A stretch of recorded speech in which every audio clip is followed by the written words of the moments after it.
तो आदाब, नमस्कार, गुड इवनिंग, सत श्री अकाल। एक बार फिर आप तमाम लोगों का स्वागत है क्राइम तक की कहानी के इस एपिसोड में। उम्मीद है पूरी फैमिली अच्छी होगी, अपना ख्याल रख रही होगी। लखनऊ सुपर जायंट्स कल बाहर हो गई और मुंबई ने शानदार खेल दिखाया। हालांकि विकेट स्लो थी, स्पिन भी ट्रैक, लेकिन जिस तरीके से मुंबई ने बॉलिंग की और वाकई वो काबिल तारीफ़। तो अब मुंबई और गुजरात टाइटंस के बीच में मुकाबला है और इनमें से जो जीतेगा वो फिर धोनी का सामना करेंगे 28 मई को। तो इंटरेस्टिंग है, कल सेकंड प्ले ऑफ है, कल बिल्कुल मैच देखा जाएगा और इसके बाद संडे यानी 28 मई का इंतज़ार रहेगा। तो ये तो रही बात आईपीएल की। अब आते हैं आज की कहानी के ऊपर। एक क्राइम रिपोर्टर होने के तौर पर जिस तरीके का काम हम लोगों को करना पड़ता है, उसमें जाने अनजाने, आप चाहें ना चाहें, आपकी मर्ज़ी हो या ना हो, पुलिस वालों के ख़िलाफ़ जाना पड़ता है। उसकी वजह ये है कि जब भी कोई क्राइम होता है तो उसमें बहुत सारी कमियां होती हैं और उन कमियों की तरफ ही ध्यान दिलाना एक जर्नलिस्ट का काम है। तो इसीलिए हम लोग अक्सर जब भी कोई रिपोर्ट फाइल करते हैं, कहीं ना कहीं वो एंटी पुलिस होती है, पुलिस के ख़िलाफ़। अब इसका ये मतलब ये नहीं है कि पुलिस से दुश्मनी होती है, तमाम पुलिस वालों से बहुत अच्छी दोस्ती भी, अच्छे रिश्ते भी हैं। लेकिन जब बात प्रोफेशन की आती है, काम की आती है, तो फिर अगर आप ईमानदारी से अपना काम कर रहे हैं तो कई स्टोरीज़, कई रिपोर्ट वो आपको पुलिस वालों के ख़िलाफ़ जाएगी और लगेगा कि फिर उनको गुस्सा भी आएगा। तो मैं कई बार सोचता हूँ कि ना मालूम ऐसे कितने सैकड़ों हज़ारों स्टोरी की जो ऐसे तमाम पुलिस वालों को बुरा भी लगा होगा, उसके बावजूद दोस्ती भी है। लेकिन फिर ये लगता है कि कई ऐसे काम होते हैं जो पुलिस वाले करते हैं, आप बाकी चीज़ों को हटा दें तो वाकई वो जो मेहनत का काम करते हैं और जिस तरीके से जो चैलेंज उनके सामने होता है, उसको भी हमको नज़रअंदाज नहीं करना चाहिए। उसके लिए पुलिस की तारीफ़ होनी चाहिए। एक छोटे से छोटा केस जिसको सुलझाना, अब बहुत सारे लोग कहते हैं तो पुलिस का काम ही है सुलझाना, तो इसमें नई बात क्या है, इसमें शाबाशी की बात क्या है। ऐसा नहीं है। कई ऐसे केस होते हैं जिसमें कोई क्लू नहीं, कुछ नहीं, कातिल या मुजरिम इतना चालाक है कि कोई सुराग छोड़ता नहीं। अब उस अंधेरे में पुलिस को सुराग ढूंढना और उस मुजरिम तक पहुंचना है और ये बड़ा टफ काम होता है। तो कई बार ऐसा होता नहीं है कि पुलिस वाले चाहते नहीं हैं, कई बार होता है पुलिस वाले लापरवाही दिखाते हैं, लेकिन कई बार पूरी कोशिश करते हैं, फिर भी कामयाबी नहीं मिलती और कई बार मिलती है। आज की कहानी ऐसी ही पुलिस की एक कामयाब कोशिश की कहानी है। ये तेलंगाना पुलिस की कामयाब कोशिश की कहानी है। कहानी बिल्कुल ताज़ी है। होता यह है कि तेलंगाना के हैदराबाद में इसी 19 मई, बल्कि 17 मई माफ़ कीजिएगा, वहाँ एक नदी है मूसी नदी। मूसी नदी के पास एक स्वास्थ्य विभाग या उसका कर्मचारी गुजर रहा था और इस मूसी नदी के किनारे अचानक उसे एक पॉलीथिन में एक पैकेट दिखाई देता है। वो उसे खोलता है, उसकी चीखें निकल जाती हैं। अंदर में एक सर था, कटा हुआ सर। वो बदआवाज़ फ़ौरन आसपास खबर देता है, फिर पुलिस तक बात जाती है, पुलिस पहुंचती है, पुलिस उससे पूछती है, वो बताता है वो सफाई कर्मचारी था एक। तो सफाई कर्मचारी से पूछती है, वो बताता है कि साहब मैं सुबह सुबह यहाँ आया, या पॉलीथिन मुझे दिखाई दिया और उसके अंदर एक सर है। अब पुलिस के पास वो सर है, सर में चेहरा सलामत है, यानी उसकी शिनाख्त हो सकती है। पुलिस आसपास लोगों से पूछताछ करती है, कोई कामयाबी मिलती नहीं। अब पुलिस उस सर की तस्वीर लेती है। तस्वीर लेने के बाद अब पुलिस के सामने सबसे पहला जो चैलेंज है वो ये है कि ये जो मरने वाली है, क्योंकि चेहरा देख कर पता चल रहा था ये किसी महिला का सर है, ये है कौन। तो जब तक मरने वाली की शिनाख्त ना हो, पहचान ना हो, तब तक आगे फिर कातिल तक कैसे पहुंचेंगे। अब यहाँ दिक्कत ये कि मरने वाले की कोई शिनाख्त नहीं है। चेहरा है लेकिन उसकी आइडेंटिटी नहीं है, उसका नाम क्या है, किस उम्र की है, कहाँ रहती है, किस इलाके से आई है, यहाँ तक उसका सर कैसे पहुँचा, इनमें से किसी सवाल का जवाब पुलिस के पास नहीं है। अब पुलिस के लिए यह है कि चूँकि सर कटा हुआ है तो सीधे सीधे ये केस एक कत्ल का है, लेकिन इस कत्ल के केस तक पहुंचने के लिए, सुलझाने के लिए ज़रूरी है पहले मकतूल यानी जिसका मर्डर हुआ है उसको पहचाना जाए, उसका नाम जाना जाए, उसका पता जाना जाए। अब पुलिस इस कवायद में जुट जाती है और ये सबसे लंबा और पेचीदा काम होता है। एक सर और चेहरा, अब उसको नाम देना है, उसका पता ढूंढना है। पुलिस इस काम में लग जाती है। सबसे पहले पुलिस ये करती है कि उसके तस्वीरें उतारती है और उन तस्वीरों को वो रेलवे स्टेशन, बस स्टेशन, शहर के अलग अलग हिस्सों में, उस इलाके में जहाँ जहाँ भी पॉसिबल था वो चिपकवाती है। डोर टू डोर जाकर फ़ोटो लेकर लोगों से पूछती है कि आप इसे जानते हो। इसके अलावा पूरे स्टेट में, तेलंगाना में अलग अलग जो थाने हैं वहाँ पर वो तस्वीरें भेजती है। करीब 750 पुलिस स्टेशन, 750 पुलिस स्टेशन में इस कटे हुए सर की तस्वीरें भेजी जाती। वहाँ पूछा जाता है कि आपके थाने से कोई मिसिंग की रिपोर्ट दर्ज है। लोकल पुलिस के अलावा जो CID का डिपार्टमेंट है तेलंगाना का, उनसे, जो वुमेन सेफ्टी विंग है, वुमेन सेफ्टी विंग तेलंगाना का, उनसे कि कहीं किसी महिला के बारे में ऐसी कोई जानकारी आई हो। जो वहाँ की स्टेट क्राइम रिकॉर्ड ब्यूरो है उनसे, जो नेशनल क्राइम रिकॉर्ड ब्यूरो है उनसे, अलग अलग दूसरे आस पड़ोस के स्टेट से, तमाम जगहों पर ये तस्वीरें भेजने के बाद एक गुमशुदा महिला की कोई खोज खबर किसी ने ली हो, किसी ने दी हो रिपोर्ट, उसकी तफ्तीश शुरू होती है। थाने थाने फ़ोन घुमाया जाता है। 750 थानों से कहीं कोई कामयाबी नहीं मिलती। जो तस्वीर थी हर थाने ने जानकारी बताई कि ऐसी कोई है नहीं, कोई मिसिंग रिपोर्ट है नहीं। डोर टू डोर तस्वीर लेकर पुलिस वाली की टीम भटक रही है। किसी दरवाजे से कोई पॉजिटिव जवाब नहीं आया कि वो उसे जानता हो। शहर भर के auto stand, bus stand, railway station, mall, cinema hall, छोटे मोटे बाज़ार, हर जगह तस्वीरें, लेकिन कहीं से कोई कामयाबी मिली नहीं। इसी दौरान में पुलिस की एक टीम लगातार जिस जगह से ये, जिस मुसी नदी के पास से ये सर बरामद हुई, उसके आसपास के जितने रास्ते गुजरते हैं उनके CCTV फुटेज को खंगालने का फैसला किया। अब करीब अनगिनत सैकड़ों CCTV कैमरे जो एक रास्ते से दूसरे रास्ते को कनेक्ट करते हैं, एक रास्ता ख़त्म होता है, दूसरा CCTV शुरू होता है, लेकिन एक अंदाजे से कि यहाँ तक अगर सर है तो किन किन रास्तों से होकर आ सकता है, पहले उसका नक्शा तैयार किया गया। फिर उन नक्शों के हिसाब से उन इलाकों को खंगाला गया। फिर उन इलाकों को खंगालने के बाद वहाँ के उन इलाकों में उन पॉइंट्स पर CCTV कैमरा है कि नहीं, उसकी तलाश शुरू हुई। और फिर उन तमाम CCTV कैमरे की लिस्ट निकली। उसके बाद ये हुआ कि इन कैमरों की फुटेज निकालो, और फुटेज निकालो पिछले एक हफ्ते का, मतलब 10 मई से लेकर 16 मई तक, क्योंकि 17 मई की सुबह सुबह बरामद हुई। और ये था कि इससे पहले फेंका गया है। इन तमाम जो शॉर्ट लिस्ट हुए CCTV कैमरा, हर रास्ते के, हर चौराहे के, 200 घंटों से ज़्यादा के फुटेज। अब उन 200 घंटों से ज़्यादा के फुटेज को देखना है, उनमें से ढूंढना है एक शख्स को जो कोई पॉलीथीन हाथ में लेकर या कोई बैग लेकर यहाँ तक पहुँचा हो। तमाम गाड़ियों को ऐसे, जो उन CCTV फुटेज में गाड़ियाँ दिखाई दे रही हैं, उनके अब नंबर नोट करने हैं, उनका कलर नोट करना, उनका मेक नोट करना है कि किसी गाड़ी में से तो कोई कातिल नहीं गुजरा। ये कहने में छोटी छोटी बात लग रही है, लेकिन अगर अब आप ये देखें, इसको गहराई में आप जाएं, जब एक इन्वेस्टिगेशन होती है तो ये बहुत ही लंबा प्रोसेस होता है, लंबी, इसमें बहुत ही थकाऊ, उबाऊ टाइप का इसमें काम होता है कि कौन गाड़ी कब कहाँ से गुजरी, अगले कहीं CCTV कैमरे में वो गाड़ी कैद हुई कि नहीं हुई, कोई शख्स गया आगे कहाँ तक गया, दूसरे कैमरे में आया कि नहीं, उस रूट पे मुड़ा कि नहीं। बारीक नज़र, पैनी नज़र और पूरी कंसंट्रेशन के साथ आपको ये सारी चीज़ें करनी पड़ती है। ध्यान भटका तो एक विजुअल आपकी आंखों से मिस हो गया। तो ये सारी कवायद जारी है। करीब CCTV फुटेज इन सबको खंगालने के बाद 90 से ज़्यादा गाड़ियाँ शॉर्ट लिस्ट हुई। 100 के करीब ऐसे लोग, सस्पेक्ट, जिन्हें लगा कि ये शायद बेवजह जा रहे हैं। कई लोग होते हैं जो मस्ती में ही निकल जाते हैं, कई होते हैं टाइम काट रहे हैं, कई होते हैं कि घूमने के लिए निकल गए, कुछ होते हैं जिनको देख कर लगता है ये काम से जा रहे हैं। तो 90 से ज़्यादा गाड़ियाँ, 100 से ज़्यादा सस्पेक्ट, जिनको देख के लगा कि शायद ये हो सकते हैं। ये सारी चीज़ें शॉर्टलिस्ट करके छानबीन चल रही है, लेकिन कहीं से कोई सुराग उस सर का नहीं मिल रहा है। पुलिस के हाथ खाली है अब भी।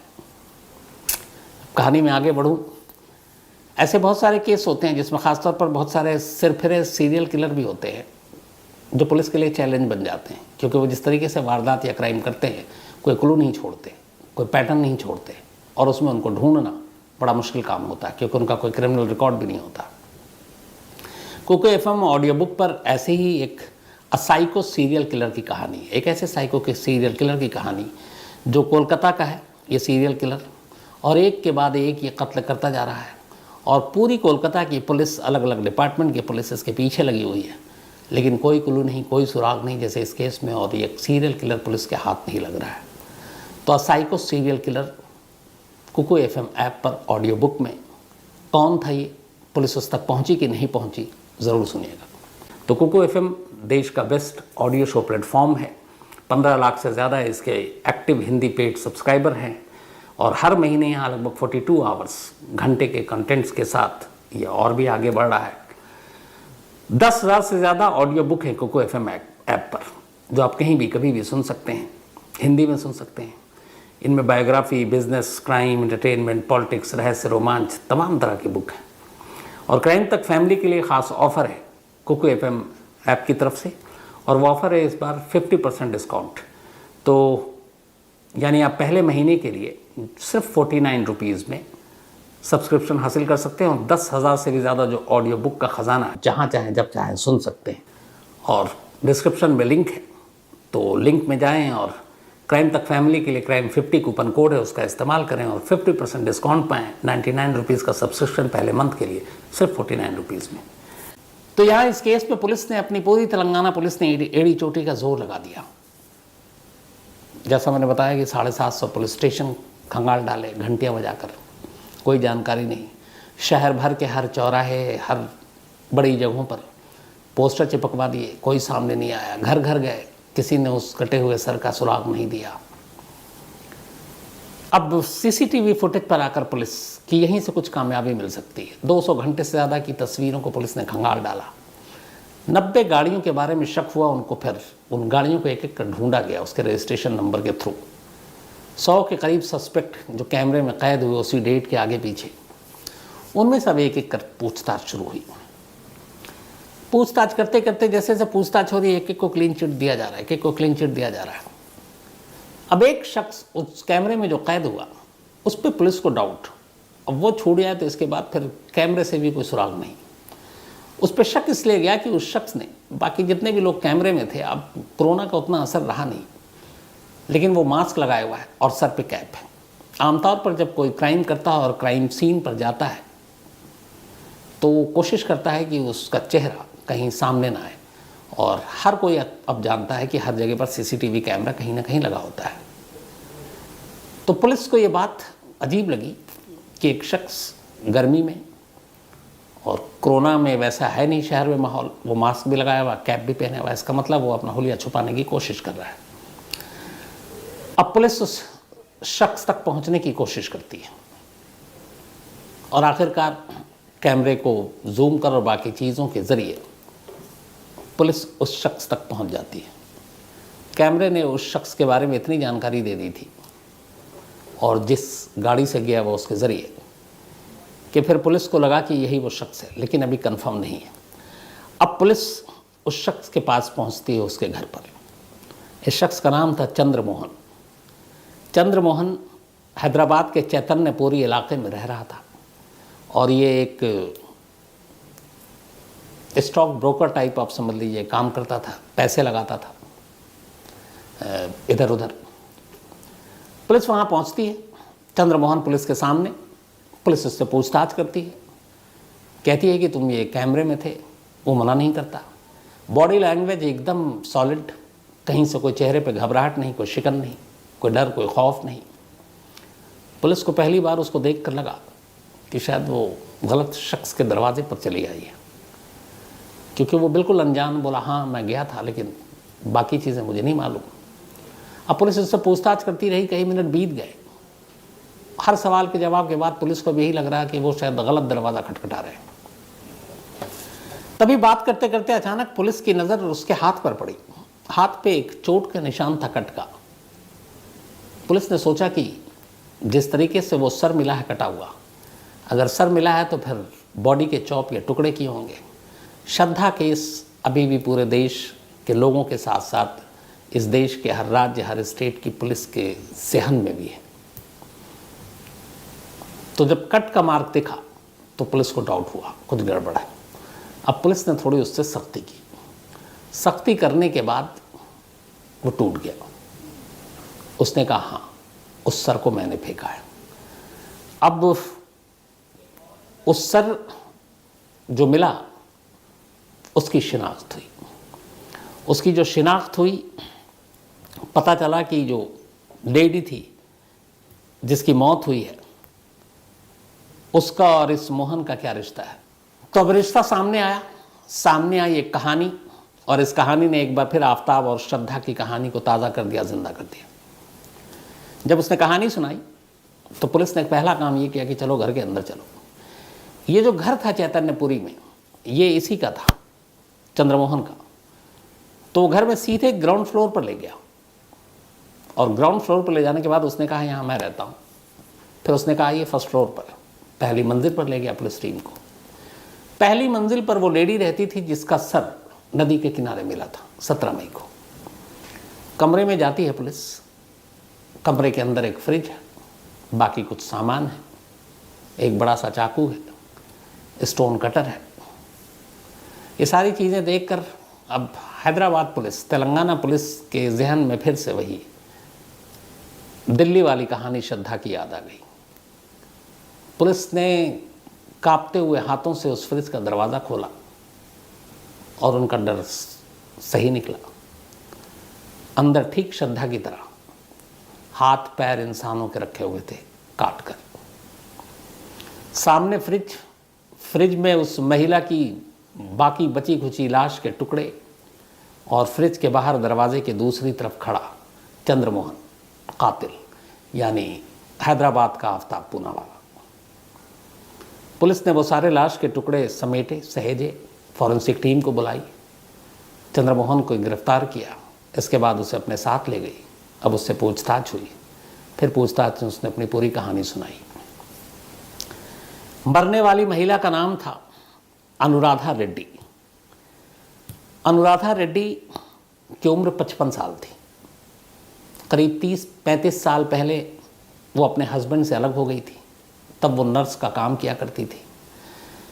हस्बैंड से अलग होने के बाद वो एक तरह से कुछ लोगों को, या तो फाइनेंस कंपनी में कुछ थोड़े बहुत इधर उधर उसने काम किए, फिर लोगों को वो इंटरेस्ट पे पैसे देने का काम करने लगी। उसके पास ठीक ठाक पैसे देते थे, तो वो लोगों को पैसे देती, हर महीने उनसे इंटरेस्ट के साथ, सूद के साथ वसूलती।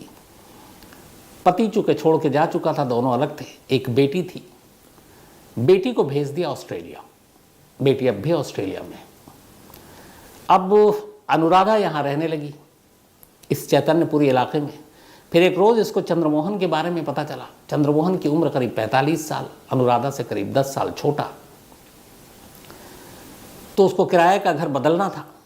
अनुराधा ने घर बदला और अब वो चंद्रमोहन की किराएदार बन गई। चंद्रमोहन ने अपने घर में पहली मंजिल पर उसे एक कमरा किराए पर दे दिया। चंद्रमोहन शादीशुदा था नहीं, और इधर उधर छोटे मोटे अपने वो ब्रोकर टाइप था, वो शेयर के पैसे इधर उधर करके वो पैसे कमाता था। तो वो रहने लगा। अब किराए पे अनुराधा थी, मकान मालिक चंद्रमोहन था। एक का डिवोर्स हो चुका था पति से अलग, दूसरा कुंवारा था। धीरे धीरे दोनों करीब आए, दोनों में प्यार हो गया, हालांकि उम्र का फासला भी था। इसके बाद अब दोनों एक ही घर में रह रहे हैं, दोनों के बीच में रिश्ता है।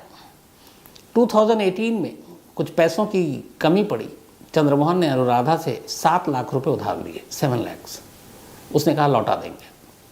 शायद वो लौटा भी देता, लेकिन तभी 2020 आ गया। मार्च के बाद कोरोना आ गया।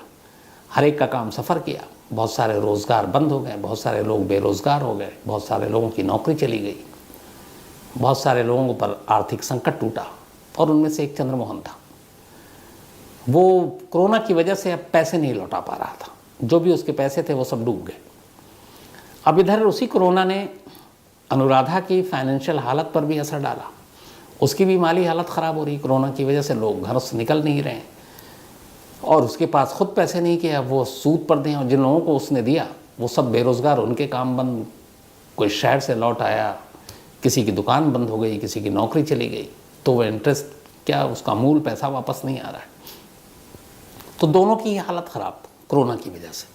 इस कोरोना ने पता नहीं कितने घरों में ऐसी ऐसी कहानियाँ जन्म दे दी हैं। तब जब अनुराधा की भी हालत ख़राब, इधर चंद्रमोहन की भी हालत ख़राब, अनुराधा ने चंद्रमोहन से अब अपने पैसे मांगने शुरू किया, दबाव बनाना शुरू किया। चंद्रमोहन ने उसने असलियत बताई लेकिन अनुराधा को भी ज़रूरत थी। अब बार बार के पैसे के तकाजे ने दोनों के रिश्तों में कड़वाहट ला दी। अब आए दिन झगड़ा होने लगा। इसी दौरान 12 मई की तारीख आ गई है, अभी करीब 10-15 दिन पहले। 12 मई को फिर चंद्रमोहन घर पहुंचा। अनुराधा घर पर थी और ग्राउंड फ्लोर पर था ये अपने कमरे में। वहाँ दोनों के बीच झगड़ा हुआ पैसे को लेकर, और चंद्रमोहन को लगा कि ये पैसे छोड़ेगी नहीं और उसकी हालत ठीक नहीं है। गुस्से में फिर हाथापाई हुई और हाथापाई के बाद उसने चाकू उठाया और अनुराधा पर एक के बाद एक चाकू से वार करना शुरू कर दिया। थोड़ी देर में अनुराधा ने दम तोड़ दिया। अब अनुराधा की मौत के बाद उसे लगा कि ये क्या किया और कैसे करूं अब लाश को ठिकाने। शायद श्रद्धा के केस उसने भी सुन रखा था। इसके बाद वो मार्केट गया। उसने 2 स्टोन कटर खरीदे, ब्लेड खरीदे, चाकू खरीदा। घर आया, सबसे पहले सर काटा। सर को एक पॉलीथीन में रखा, फ्रिज में रख दिया। इसके बाद उसने बाकी सर के अलावा जो बाकी पूरी बॉडी बची उसके 5 और टुकड़े किए, यानी कुल मिलाकर सर समेत 6।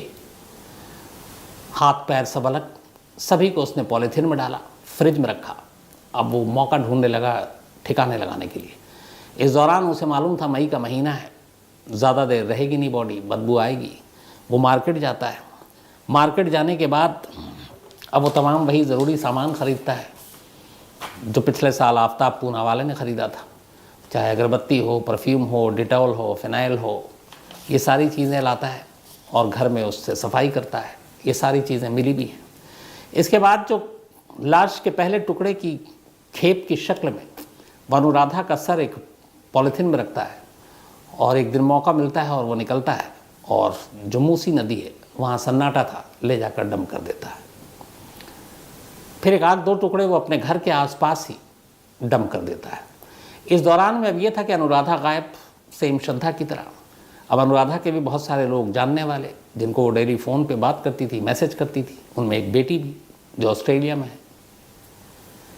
अब उसने अनुराधा का फ़ोन उसके पास था, वो हर एक को अनुराधा के फ़ोन से मैसेज करने लगा, ऐसे कि जैसे मैं ठीक हूँ, बिज़ी हूँ, इसलिए मुलाकात बात नहीं हो पा रही है। लेकिन इस मैसेज के थ्रू अनुराधा के ज़िंदा होने की एक तरह से निशानी और सबूत दे रहा था अनुराधा के जानने वालों को। ये सब चलता रहा और अनुराधा के कत्ल को 5 दिन बीत गए। लेकिन आखिरकार जो सर उसने जिस जगह फेंका था, शायद अगर वो कहीं दफना देता तो पुलिस इतनी जल्दी इस केस को खोलती भी नहीं, लेकिन उसने खुली जगह पे सर फेंका और उस सफाई कर्मचारी की नज़र पड़ी और फिर वो पुलिस तक पहुंची बात। और पुलिस ने इस तरीके से उस सर को ढूंढते ढूंढते और पूरे स्टेट की 750 पुलिस स्टेशन को खंगालते हुए जितने भी जो उनके अपने डेटाबेस थे मिसिंग के, एक वहाँ पे तेलंगाना में एक और डेटाबेस है जिसका नाम है दर्पण ऐप, इसमें ऐसे तमाम लोगों के डेटा होते हैं। उस दर्पण ऐप तक को खंगाला पुलिस ने, लेकिन वहाँ वो चेहरा कहीं मिला नहीं। लेकिन आखिरकार सीसीटीवी कैमरे के थ्रू जो ज़ीरो इन हुआ उसमें चंद्रमोहन मिला और इस चंद्रमोहन के सहारे पुलिस ने श्रद्धा पार्ट 2 अगर कहें, जो दिल्ली से दूर हैदराबाद में हुआ, उस केस को सुलझा लिया। तो जैसा मैंने शुरू में कहा था कि कई बार ऐसा होता है कि हम लोग बहुत ही हमेशा सोचते हैं कि पुलिस हमेशा गलत काम करती है या ठीक से काम नहीं करती है। ये भी एक पहलू है, लेकिन ईमानदारी से दूसरा पहलू ये भी है कि कई ऐसे केस होते हैं जिनमें उनकी मेहनत, उनका दिमाग, उनकी जांच करने का तरीका ये बताता है कि वाकई वो लोग किस तरीके से काम करते हैं। कभी खुद ही सोच कर देखिए कि बाकी आप क्राइम छोड़ दीजिए, छोटी मोटी चीज़ें अगर हम लोगों के घरों में होती है, कोई एक चीज़ गायब हो जाता है तो हम कितने परेशान होते हैं। वहाँ पे क्राइम भी नहीं हुआ, चोरी भी नहीं हुई, लेकिन लगता है कि ये कौन चुरा ले गया, किसी ने लिया तो नहीं, मेड तो नहीं ले गई, कोई मेहमान तो नहीं आया, कोई अपना तो उठा कर नहीं ले गया। अब उसको ढूंढना और उस ढूंढने में जो मेहनत और मशक्क़त करनी पड़ती है वो देखिए, और फिर ऐसे केसेस को कभी कंपेयर कीजिए जिसमें क्लू सबूत के नाम पर कुछ नहीं है। यहाँ तो फिर भी चलिए सर मिल गया, वरना तो सर भी नहीं मिलता है, कुछ चंद हड्डियों के टुकड़े मिलते हैं। अब उनके सहारे पूरे, पहले तो आपको पूरी लाश ढूंढनी है, फिर उस लाश का नाम पता ढूंढना है, फिर उसको लाश बनाने वाले उस कातिल के बारे में जानकारी हासिल करनी है। तो कई बार ये सारी चीज़ें सोच कर लगता है कि ज़रूरी नहीं है कि हर बार हम पुलिस की सिर्फ खिंचाई करें, अच्छे कामों के लिए तारीफ़ भी होनी चाहिए। और तेलंगाना पुलिस ने वाकई ये जो काम किया वो तारीफ के काबिल है। तो आज कहानी में फ़िलहाल इतना ही, लेकिन कहानी ख़त्म करूँ उससे पहले वही अपना सिलसिला। आज सिद्धि कटारिया जी, इनका जन्मदिन है, तो हैप्पी बर्थडे सिद्धि कटारिया जी। और ये प्रीतम भंडारी जी की वाइफ हैं। इसके अलावा आयुष्मान, इनका भी आज जन्मदिन है, तो हैप्पी बर्थडे आयुष्मान। साथ ही निधि सक्सेना, इनका भी आज बर्थडे है, हैप्पी बर्थडे निधि। इरम खान, इनका भी आज बर्थडे है, तो हैप्पी बर्थडे इरम। और ये कमाल ने भेजा है। साथ ही सुनीता, इनका भी आज बर्थडे है, तो हैप्पी बर्थडे सुनीता। इसके अलावा ऋतु, इनका भी आज बर्थडे है, तो हैप्पी बर्थडे ऋतु। और सुगंधा, इनका भी आज जन्मदिन है, तो हैप्पी बर्थडे सुगंधा। साथ ही डॉक्टर अर्जुन लामा नेपाल से हैं, थैंक यू सो मच, इन्होंने कल की कहानी के लिए कहा है। और बाकी नेपाल से जब जब कहानियाँ आएंगी मैं लामा साहब ज़रूर सुनाऊँगा। दीपांश शर्मा, इन्होंने लिखा है एक ख़बर के बारे में, तो दीपांश शर्मा जी कि कुछ न्यूज़ चैनल पर क्यों नहीं चलती, तो मुझे लगता है कि शायद ये बताने की ज़रूरत नहीं है। आप सभी होशियार लोग हैं, कब क्या चलनी है, क्या नहीं चलनी है, कैसे चलनी है, ये सब इसके पीछे पूरी कहानी होती है। तो इसलिए मुझे सिर्फ क्राइम और क्राइम तक ही रहने देंगे तो मेरे लिए भी इजी रहेगा। साथ ही युधिष्ठिर दास योगी, इन्होंने एक कहानी की फरमाइश की है। हरिल यादव, इन्होंने भी एक कहानी की फरमाइश की है, होरिल यादव ही है। साथ ही रोहित रे साहब बिहार से, और शायद उसी जगह कल फॉरबिसगंज की जो कहानी सुनाई थी उसके आसपास ही रहते हैं, बैंक में काम करते हैं। इन्होंने लिखा आजकल बड़ी इनकी परेशानी हो गई, जब से सरकार ने ये, बल्कि RBI ने कहा है 2000 रुपये के नोट अब बंद हो जाएंगे, तो लोग जमा कराने आ रहे हैं और कहते हैं लोग बड़े बदतमीज़ी भी करते हैं, उन्हें कुछ पता नहीं होता, और ये बैंक SBI या RBI के गाइडलाइन के हिसाब से अपना फ़र्ज़ निभा रहे होते हैं, तो इन्हें परेशानी भी होती है। तो रोहित साहब कई बार ऐसा होता है, और आम लोगों को भी देखिए इस तरीके से कि उन्हें तो मालूम नहीं, उन्होंने कुछ करके जमा किया 2000 रुपये, अब एन टाइम पर ही आ जाता है अचानक कि वापस करो, तो वो भी परेशान होते हैं। पर मैं आपकी भी परेशानी समझ सकता हूँ। तो ये कुछ दिनों की बात है, आसानी से झेल लीजिए हंसते मुस्कुराते, क्योंकि परेशान होकर झेलेंगे तो आप भी परेशान होंगे। और रोहित साहब ने पूछा है कि मेरे पास 2000 के कितने नोट हैं, तो बहुत ईमानदारी से बताऊँ, शुक्र है कि इस बार 2000 का एक भी नोट नहीं है। मुझे भी याद नहीं है कि आखिरी बार ATM या कहीं और से 2000 का नोट मुझे कभी मिला भी नहीं, क्योंकि सालों हो गए, शायद साल 2 साल से ज़्यादा हो गए, ATM से अब 2000 का नोट ही निकल रहा था। तो और बीवी से मैंने बल्कि ज़रूर पूछा, क्योंकि पिछली बार जब नोटबंदी हुई थी तब बीवी के पास बहुत सारे नोट निकल आए थे, और जिसकी वजह से मुझे परेशानी हुई थी। करीब 1-1.5 लाख तो निकल ही आएंगे जो बंद होने वाला था। तो बड़े उसने आखिर कहा झिझकते हुए कि यार, मैंने कहा चलो शुक्र है, जब ये हुआ था 8 नवंबर मुझे याद है कि बंद हो गया 2016, तो मैंने कहा ठीक है, हमारे पास तो है नहीं, थोड़े बहुत थे, तो पेट्रोल भरवा लेंगे, क्योंकि पेट्रोल पंप पर भरवाने के लिए छूट थी। तब उसने कहा नहीं ऐसा नहीं है, कुछ मैंने छुपा के और बचा के रखे हुए। तो फिर जाकर जमा कराया। खैर इस बार ऐसी हालत नहीं है। तो रोहित साहब 2000 का एक भी नोट नहीं, बल्कि मैं चाहता हूँ 2000 का एक नोट मैं किसी से लूँ और उसको रखूँ, जैसे पिछली बार हुआ था, ताकि उसको फ्यूचर के लिए कि कभी हमारे पास 2000 का भी एक नोट हुआ करता था। इकराम आलम, थैंक यू सो मच आपका। सिराज सालुम के, थैंक यू सो मच आपका। जोईता दत्ता जी, थैंक यू सो मच आपका भी। तो कहानी में इतना ही, लेकिन एक बार फिर आपको याद दिला दूं कि कुकू FM ऐप पर क्राइम तक फैमिली मेंबर्स के लिए खास ऑफर है। क्राइम 50 कूपन है, डिस्क्रिप्शन में लिंक है, यहाँ आप जाएं और 99 रुपीज़ का सब्सक्रिप्शन 49 रुपीज़ में पहले मंथ के लिए पाएं और कुकू FM के मज़े लें। तो कहानी में आज इतना ही। अब आपसे मुलाकात होगी कल रात 9 बजे किसी नई कहानी के साथ। तब तक अपना ख्याल रखिएगा। Thank you very much.